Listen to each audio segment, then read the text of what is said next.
All right, let's get right into this one. Just picture it. You've just buried your husband, a decorated soldier. You come home just wanting to be alone, and you find your entire world being taken apart right on your front lawn.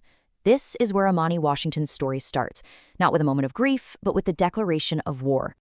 The scene is just brutal. I mean, it's the day after she laid her husband Marcus to rest.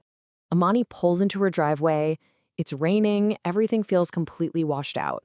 And there, under the porch light, is a locksmith, literally drilling out the deadbolt on her front door, the very door she and Marcus had painted together. And then comes the line that just changes everything. Her father-in-law, Jeremiah Covington, he just stands there in her own doorway and delivers this verdict. No sympathy, no kindness, nothing. Just a cold, hard eviction. And as they're piling her life into these soggy cardboard boxes, he makes it perfectly clear. She is not family anymore. She's just an outsider who needs to go. Now, let's be clear. This wasn't some messy argument fueled by grief. No. This was a planned, tactical ambush. They waited, specifically until the day after the funeral, knowing she'd be at her absolute lowest, to just seize the house. And Amani, realizing what's happening, does the only thing she can think to do. She calls 911. So when the police show up, the in-laws are ready for him. Trevor, the brother-in-law, he whips out this fancy leather briefcase and presents this laminated, super official-looking deed. It claims Jeremiah is the primary owner and that Marcus was, just a co-borrower. And to the cops, hey, it looks legit. And just like that, Amani is the one being treated like a trespasser in her own home. And this is the moment. Right here, as the police are about to escort her off her own property, Amani remembers this chillingly specific warning from Marcus. He told her once that Trevor forged his own college transcripts and that he would, quote, sell his own mother for $1, complete with a fake receipt. And in that instant, the fog of grief just vanishes. She knows that deed is a fake. And that knowledge, well, that's what gives her the strength to start fighting back. So the police standoff ends in a stalemate, which means the in-laws have to escalate. And they do. They launch this calculated financial attack, a trap designed to leave Amani completely homeless and desperate in under 48 hours, way before any lawyers could possibly get involved. The evil of this plan is really in its simplicity. So, step 1. Trevor calls the bank, pretending he's the family's financial advisor. He gives them fake documents showing Amani's small business is worthless. Insolvent is the word he uses. Step 2. That lie triggers something called an acceleration clause on the mortgage. The bank freaks out. Step 3, they just wait for the foreclosure notice to hit her, then they call pretending they just heard the terrible news. And step 4, they offer to make one simple phone call to save her. All she has to do is sign a quitclaim deed, giving them the house for good. And then the email lands in her inbox like a grenade. The entire outstanding mortgage balance, almost $250,000, is due in full. Not in 30 days, in 48 hours. It's an impossible demand. It's designed to create absolute panic and force her to take their rescue offer. But, and this is a huge but, the Covingtons made one fatal mistake. They actually assumed their lie was the truth. They had no earthly idea that Amani had a second, secret business account, a very real one. So while they were plotting, waiting by the phone for her to call them, crying and desperate, Amani was calmly logging into her online banking portal, and with just a few clicks, she pays the entire $247,000 balance. The screen flashes, payment processed, and the new loan balance, 0.00. She now owns the house outright. They just wasted their biggest bullet, and they don't even know she's bulletproof. But you see, Amani didn't just have money. She had information. Marcus, because he saw the rot in his own family, had left her a secret weapon. A USB drive that held the key to his father's complete and total destruction.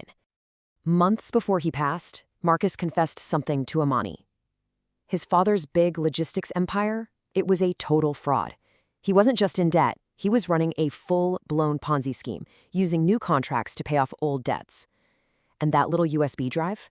It had all the books, all the proof. Covington Logistics was just a house of cards, waiting for one strong gust of wind to knock it all down. So the big showdown happens at the lawyer's office for the reading of the will.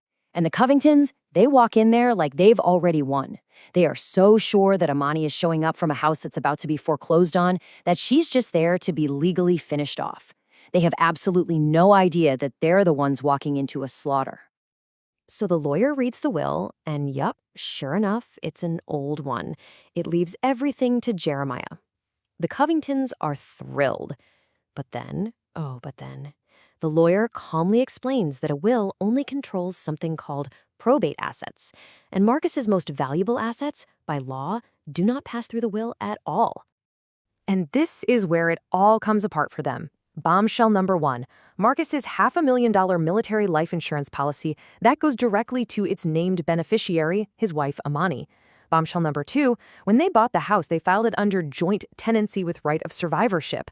You know what that means? It means the second Marcus died, his 50% share automatically transferred to Amani. The will is irrelevant. The house is hers. The life insurance is hers. The estate is empty. Jeremiah just explodes. And this isn't grief, it's pure, uncut rage. He points this shaking finger at Amani, and he makes her a promise. He vows to use all his power in the Atlanta logistics world to utterly destroy her small company.